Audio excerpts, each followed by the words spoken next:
Zubats. Okay, how about Brick Break?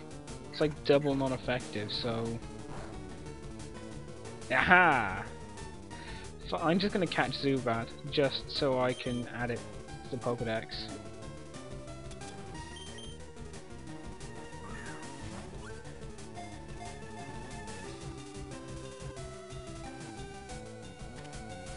Sorted. I know you can find a Golbat here, but oh well.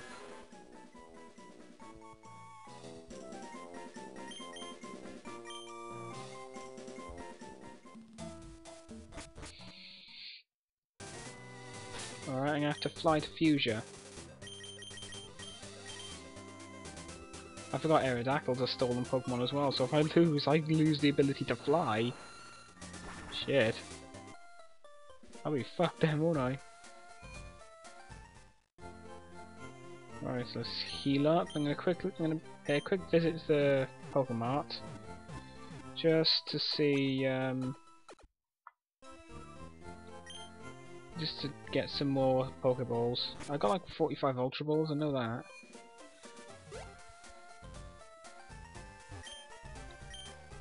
Go Dugtrio, cut it!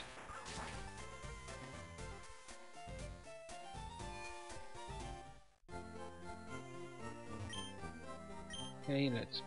Oh, it's only Ultra Balls and Great Balls.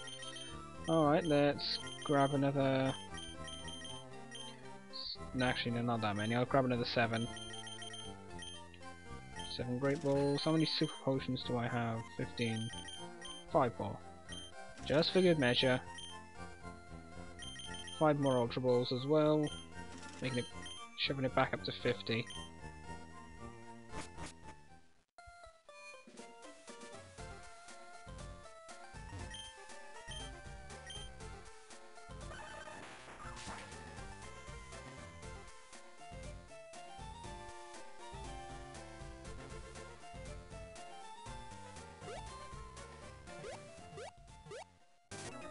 We've got a lot of trainers to get through here. So who is this guy? It's Richard. Another tentacle. This won't take long then. Yeah, I was looking at my YouTube comments recently. Last night actually. And it turns out the Elite Slayer guy is apparently the creator of this challenge. I'm not entirely sure, because I mean anyone could say that.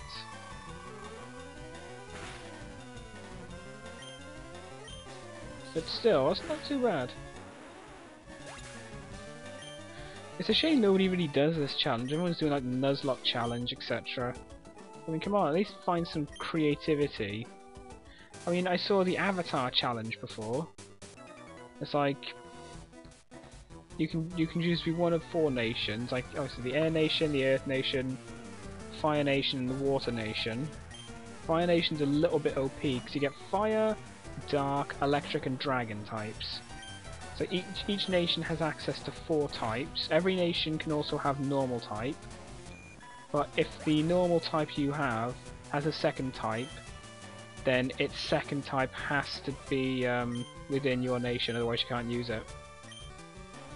For example, if you get a Bidoof, which is Normal type, and you're in like the Fire Nation, and then evolve it, well, you're either not allowed to evolve it into Bibarel, or you have to release it, because it's part water. But seriously, everyone would be going Fire Nation, because it's way OP. If I do it, I may end up going maybe Air Nation. I'd like to go Fire Nation, but it's just way too overpowered.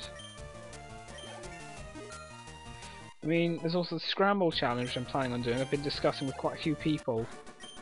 I just need 1 more Pokemon, and then I'm alright. I've already got 5 choices.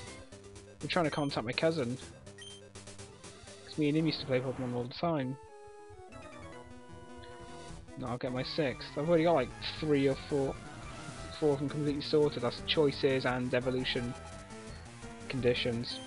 Basically what the Scramble Challenge is you get friends, you get other people to choose what Pokemon you use and what you have to do before you can level them up. For example, my mate John, who's Dom's cousin, apparently, I think he chose Duskull for me, and I'm not allowed to evolve it until it's one level higher than its regular evolution level, and I have to win 2 Pokemon contests with it. Then I'm allowed to evolve it into Dusclops. I wasn't expecting a condition like that, but I quite like creative little conditions like that.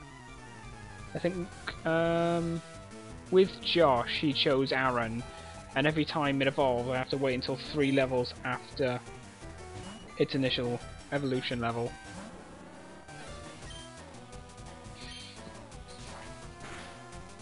Which is, thinking about it, is can actually be a little bit challenging because I'm losing out on some enhanced stats there.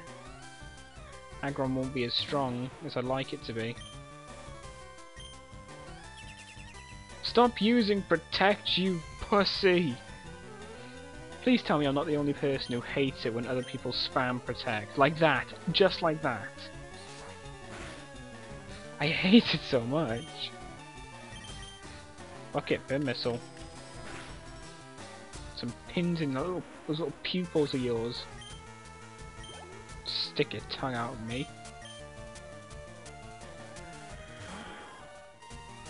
Alright, let's go for Twinneedle. And that's a 1 hit. But yeah, if anyone's got any other creative challenges like Team Rocket or Avatar, let me know.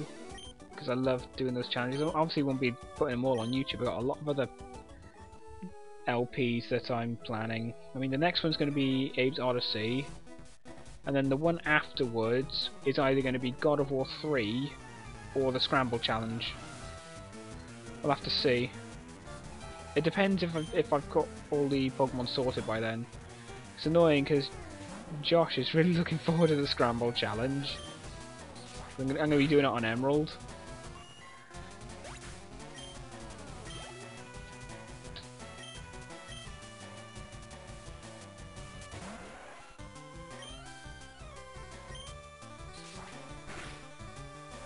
Ah, seem to be spamming Aerial Ace now, don't I?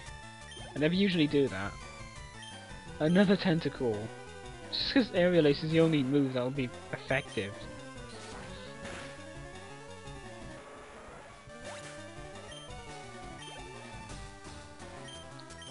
Alright, Goldie, now I can actually use something different. Fuck it, let's go Pin Missile. I barely use that move. My god, Goldie is weak. Yay, you did more than 2 hits. Let's celebrate. Yeah. Speaking of seeing things a couple of days ago, I noticed the Revolution trailer yesterday for Black Ops 2. I am pissed because I heard a lot of things about Revolution before it was announced. Like, there was apparently the return of the driver, this time in a wagon and a farm suit. Why? That's exactly what that's what a lot of people complained about, relying on the bus. I mean, that pissed me off. I want the open map where I can go where I want, when I want, without the fear of being face raped. As well as the fact that those things slow you the fuck down when you're being chased by a zombie horde. I mean, to effectively run around like that, you need to buy at least the Bowie knife. Because for some reason, if they're jumping at you, so when they're on your face, you hit them 3 times with the Bowie knife and they die. But if they're jumping at you and they're in range but not actually gripping you, if you knife them just before they grip you, they die instantly with the Bowie knife.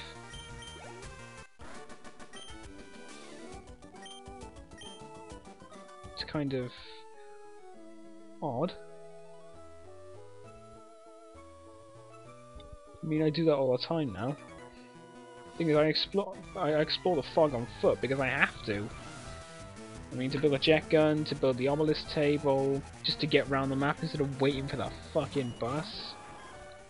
It looks as if there's not really going to be fog on this next map, Die Rise, which is pretty good. But I mean, one thing as well, where are the original characters? Seriously, I mean, they were a bit more story driven. Every single one of them had something to do with the story. Sure, obviously when they were first introduced, it wasn't really explained much. And for one thing, they were more likable. I mean, I like Takio more than these guys. I'm not even kidding here. I honestly prefer Takio to the guys we have now. I mean, especially the fact that they basically just killed off Samantha. They were nowhere to be found in Nuketown, Farm Town, or Transit. I mean, even Richtofen said in some of his quotes that he's starting to miss them. I mean, it's just something I don't understand. Why would you kill off Samantha if the story practically revolved around her? She seems to know a lot about the zombies, so how to kind of stop Richtofen. She vowed revenge against Richtofen. So, I mean, it's also the fact that they kind of disappeared without an explanation. Ooh, magnitude 9, that's pretty beast. I mean, if there's a logical, like, a backstory between Moon and Transit, it's like, just at least explain where they've gone. I think that's what a lot of people, I'm going to assume that's quite a few people want to know that as well. So a lot of people who are quite into the zombie storyline like me.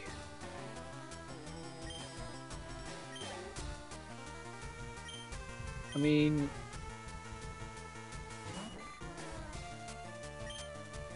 again, the big Easter eggs as well. The transit Easter egg doesn't really make sense. It's not explained why you're doing this. You're basically just powering up a little spire, one of those big antennae you find.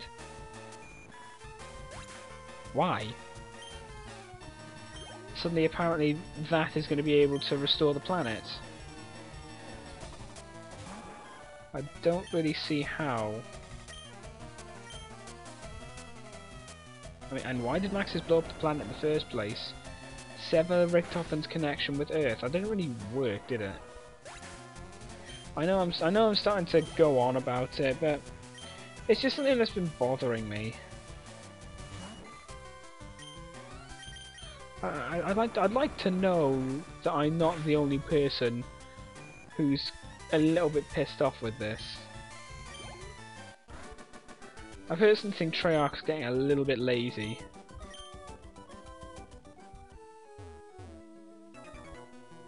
If there's a decent explanation why the characters are gone, then fair enough.